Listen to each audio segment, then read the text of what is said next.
3월 7일 사순절 제3주 주일을 위한 말씀 나눔을 시작하겠습니다. 오늘은 주일 성서 일가 중에서 요한복음 2장 13절부터 22절 말씀을 가지고 너희가 이 성전을 헐라는 제목으로 말씀을 나누겠습니다. 2021년 표어는 멀리서 가까이, 행동 강령은 보이지 않아도 한결같이입니다. 2021년 기도문을 따라해 주시기 바랍니다. 하나님은 보이지 않지만 늘 우리와 함께 계시는 것처럼 비록 떨어져 지내는 사람들이라도 주님의 마음을 담아 그들을 기억하고 생각하고 사랑하게 하소서.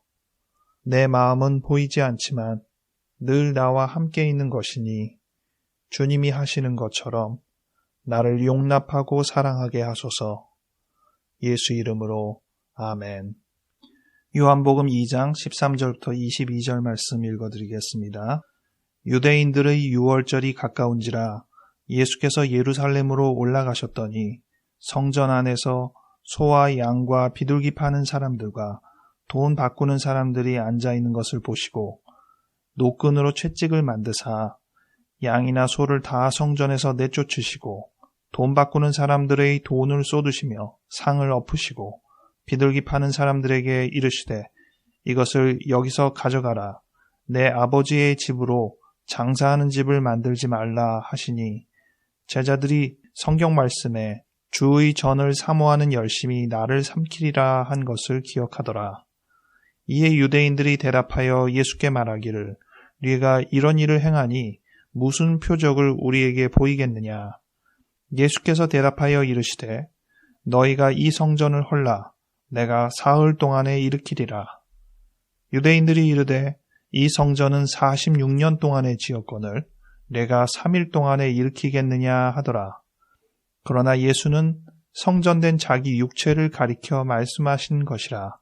죽은 자 가운데서 살아나신 후에야 제자들이 이 말씀하신 것을 기억하고 성경과 예수께서 하신 말씀을 믿었더라. 아멘.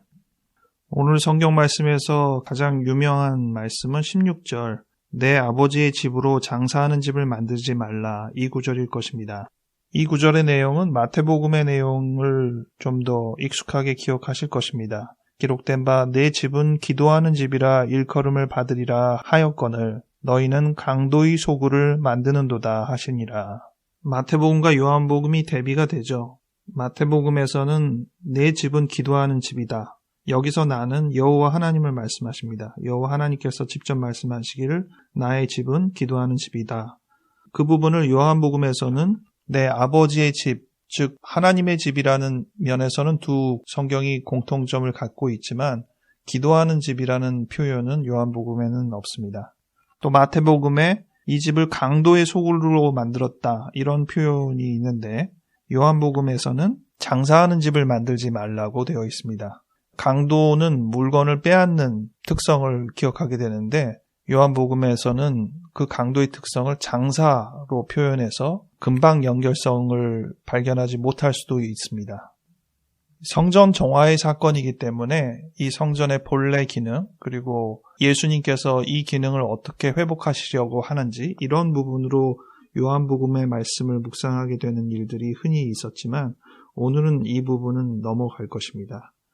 오늘은 제목 그대로 너희가 이 성전을 헐라 이렇게 표현하신 예수님의 취지를 조금 더 생각해 보려고 합니다. 요한복음은 이 성전 정화의 기록을 굉장히 초반부에 보여주고 있습니다. 2장 13절이니까 굉장히 빠른 부분이죠. 앞부분의 내용을 살펴보면 요한복음은 예수께서 제자를 부르신 이야기 그리고 가나 혼인잔치에서 물을 포도주로 만드신 이적 그 다음에 오늘 본문이 있을 정도로 굉장히 앞부분에 이 성전 정화의 이야기를 기록하고 있습니다. 요한복음은 여러 면에서 다른 복음과 특이한 점을 보여주고 있고 가나 혼인잔치 같은 경우에도 마태마가 누가복음에는 기록 자체가 되어 있지 않죠. 성전 정화에 대해서는 기록이 되어 있긴 하지만 이런 식으로 굉장히 빨리 이 내용을 표현하지는 않고 있습니다. 이런 점들이 요한복음이 이 이야기들을 하는 취지가 다른 성경과 남다르다는 점을 반영합니다. 성전 정화의 사건은 요한복음의 이 특이함과 함께 대표적으로 과격함과 부적절함을 보여주고 있습니다. 먼저 과격함을 생각해 보자면 예수께서는 노끈으로 채찍을 만들었고 소와 양을 내쫓으시고 또 상을 엎으시고 이러한 과격한 행동을 보이셨습니다. 어떤 학자는 이 행동을 하기 전에 상당히 차분하게 노끈을 하나하나 만드셨다는 점을 보이고 있기도 하지만 결과적으로 보면 굉장히 과격한 행동을 하신 겁니다. 이것이 얼마나 과격한지는 17절을 통해서도 생각해 볼 수 있습니다. 제자들이 예수의 그 행위를 보면서 성경 말씀을 기억하게 됐는데 그 성경 말씀은 주의 전을 사모하는 열심이 나를 삼키리라 한 시편 말씀이었습니다. 이 말 자체가 어떻습니까? 주의 전을 사모하는 열심이 나를 삼킨다. 너무 과도하다는 의미를 보여주죠. 너무 열심이다 보니까 과하게 행동했다는 점을 제자들도 느낀 것입니다. 또 이 성전 정화의 사건은 부적절함을 보여주고 있는데 오늘 우리가 생각해 보고자 하는 핵심적인 주제입니다. 19절에 예수께서는 이 성전을 헐라 3일 만에 일으키겠다 이렇게 말씀하셨습니다. 이 말씀은 유대인들이 예수의 행동을 보고 너가 이런 일을 행하니 무슨 표적을 우리에게 보이려고 하느냐라고 할 때 대답하신 말씀입니다. 예수께서는 성전을 헐라고 하셨는데 이 말을 듣고 유대인들이 이 성전을 지은 기간이 46년인데 3일 만에 이것을 다시 짓는 게 말이 되느냐 이렇게 반문했습니다. 21절부터 22절 내용을 보면 그러나 예수는 그것이 이 성전 자체가 아니라 예수의 몸, 그래서 그의 죽음과 3일 후에 부활하는 것을 상징하는 표현이라는 것을 설명했습니다. 이 본래 의미를 제자들이 깨달은 시점은 이 말을 할 그 당시가 아니고 예수가 부활하고 나서야 깨달았다는 것이죠. 뒤집어 얘기하면 이 말을 할 당시에 이 말을 들은 유대인들도 저 말의 의미를 의아하게 여겼고 제자들 또한 이 말의 의미를 깨닫지 못했다는 것입니다. 그리고 추측건대 예수께서 너희가 이 성전을 헐라고 하실 때 자신을 지칭하면서 하지는 않으셨을 겁니다. 눈에 보이는 성전을 지칭하셨을 가능성이 높습니다. 여기서 의문이 듭니다. 예수께서 너희가 이 성전을 헐라고 하실 때 예수 자신은 눈에 보이는 성전을 의미하는 것이었을까요? 아니면 본인을 의미하는 것이었을까요? 그런 면과 그렇지 않은 측면을 둘 다 생각해 볼 수 있을 텐데 이미 요한복음의 저자가 그것이 예수의 몸을 의미하는 것이라고 결론을 지어버렸기 때문에 눈에 보이는 성전을 의미하면서 쓴 말이라는 표현은 완전히 사라졌습니다. 그런데 오늘 이 시간에는 그 부분을 좀 더 치중해서 생각해보고 묵상해보고자 합니다. 예수께서는 본인 자신만을 생각하며 이 말을 하지 않았을 것입니다. 예수는 말 그대로 이 성전을 헐어라 3일 만에 세우겠다 말씀하신 것을 고려해야 합니다. 그것을 고려하게 되면 유대인의 반응이 의아스럽지는 않은 거죠. 성전을 3일 만에 세울 수가 없잖아요. 그래서 이렇게 의문을 갖는 것이 당연하게 되는 것입니다. 이 점에 대해서 생각을 하면서 하나하나 좀 짚어보겠습니다. 첫 번째로 예수께서는 유대인들과 동일한 균등한 권위를 주장하셨다는 것입니다. 18절에 아까 말씀드린 대로 유대인들은 예수가 이렇게 행동을 하니 그에 해당하는 표적을 보여라. 이 표현을 조금 바꿔서 얘기하면 너가 이렇게 과격한 행동을 할 수 있는 자격이 뭐냐? 그에 해당하는 권위의 근거를 말해라. 이런 것이죠. 우리도 생각해 볼 때 누군가 어떤 과격한 행동을 했는데 그럴 만한 타당한 자격이 있으면 처음에는 몰랐지만 말릴 수는 없다는 점을 알죠. 이러한 권위, 자격, 이 점을 가지고 줄다리기를 합니다. 유대인들은 그렇게 누구의 권위가 센지, 누구의 정치력이 더 센지 가늠해보고자 했습니다. 두 번째, 예수께서는 이러한 권위에 대한 논쟁에서 당신의 권위를 드러내시며 항거하셨습니다. 너의 권위가 무엇이냐라고 묻는 사람들은 이미 그 권위를 갖고 있는 사람이고 기득권자입니다. 지금 예수는 그 권위를 갖고 있지 않은 사람으로 취급되는 사람입니다. 그런데 예수께서 너희의 권위와 동일한 권위, 그래서 이 성전을 감히 어떻게 할 권위가 있다, 이렇게 이야기를 하시는 겁니다.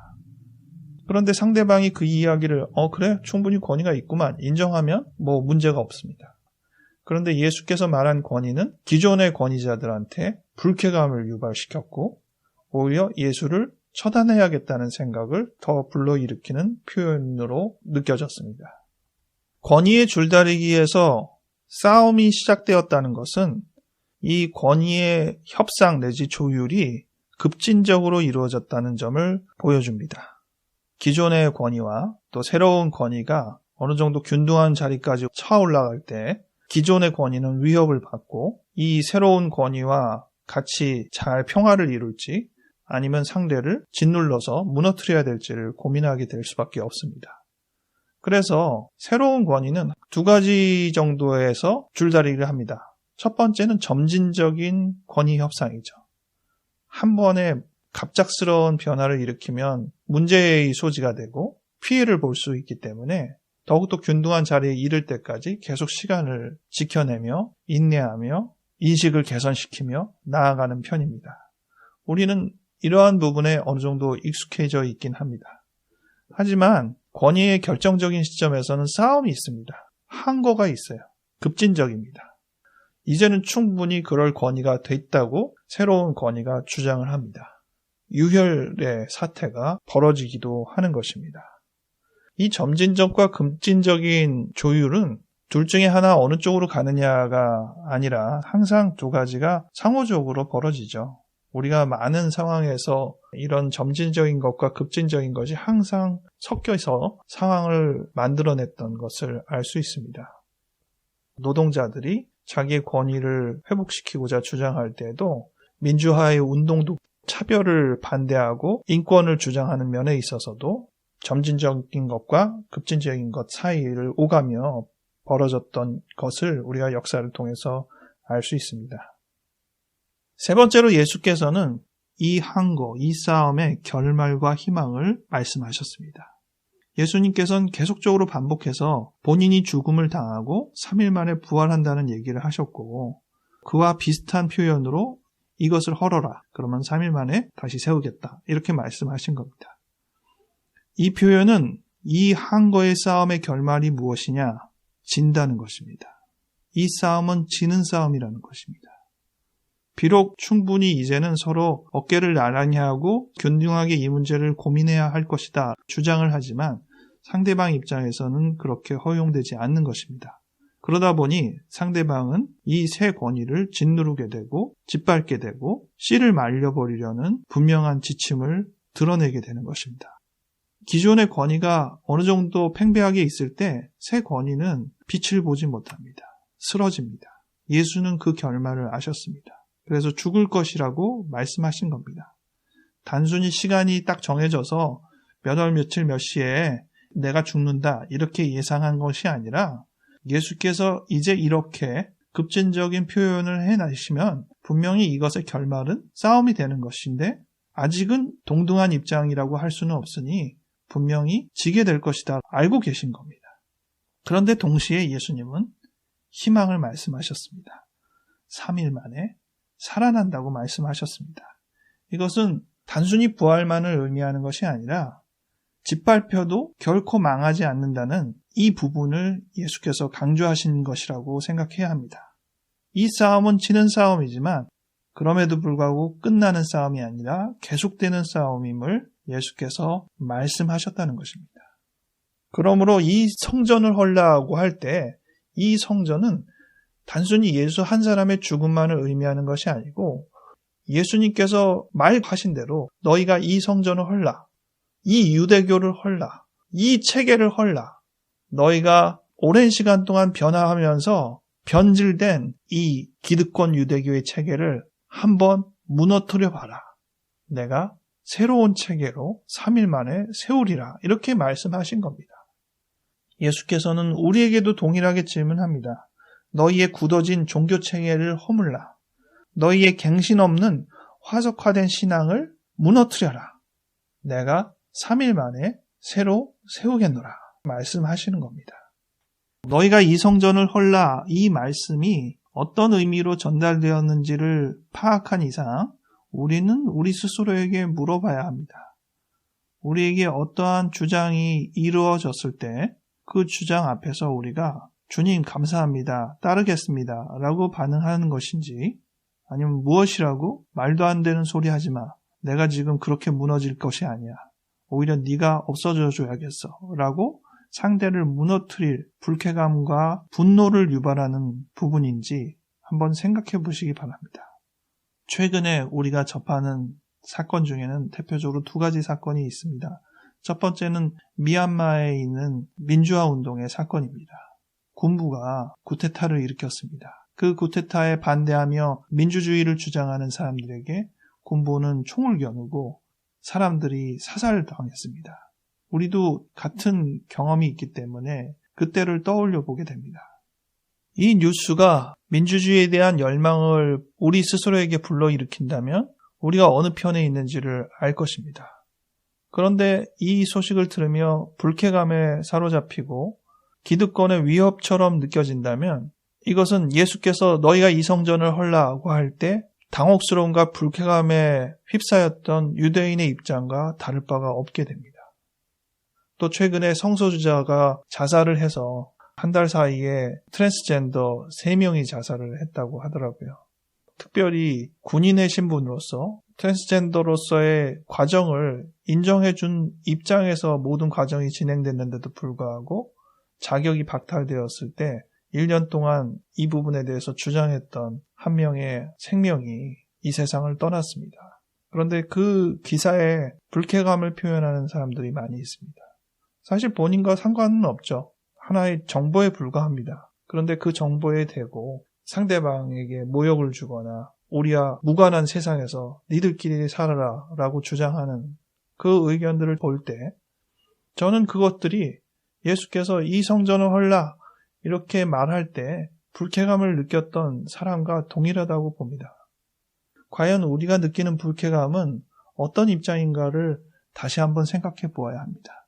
자칫하다가는 우리가 우리의 기득권에 휩싸여서 우리가 그만큼 끼어지지 못하고 있다는 사실을 반증하는 것일 수 있다는 것입니다. 그것을 제대로 우리가 발견한다면 우리가 무엇을 깨트려야 하는지, 우리가 어디서 벗어나야 하는지를 알 수 있습니다. 이 사순절의 기간 동안 우리는 동일하게 우리의 깨트려야 될 그 부분을 찾아야 합니다. 나는 지금 어느 위치에 있는지 돌아보는 시간이 되기 바랍니다. 기도하겠습니다. 하나님 아버지, 이 사회에서 우리가 같이 짊어져야 될 많은 부분들을 생각하게 됩니다. 어떤 소식을 들을 때는 환영하고 어떤 소식을 들을 때는 불쾌하게 여기며 배격합니다. 그런데 진정 나의 이 반응이 무엇인지 곰곰이 다시금 생각해 볼 수 있도록 도와주시옵소서. 예수께서도 다른 사람들이 이해하기 어려운 행동을 하시고 동시에 이 성전을 헐라 3일 만에 다시 짓겠다고 말씀하셨을 때 이 이야기를 어떤 식으로 들었는지 생각해 보게 됩니다. 당혹스러움과 불쾌감과 분노에 찬 반응이 그들과 우리가 다를 것이 없다는 점을 생각하게 됩니다. 하나님 깨닫게 하여 주시옵소서. 우리가 정말 내려놓아야 될 것이 무엇인지를 바로 알게 하여 주시옵소서. 우리가 스스로를 갱신하고 주님 앞에 더 가까이 나아갈 수 있는 기회로 삼을 수 있도록 도와주시옵소서. 주님께 하루하루를 맡깁니다. 감사드리오며 예수 이름으로 아멘.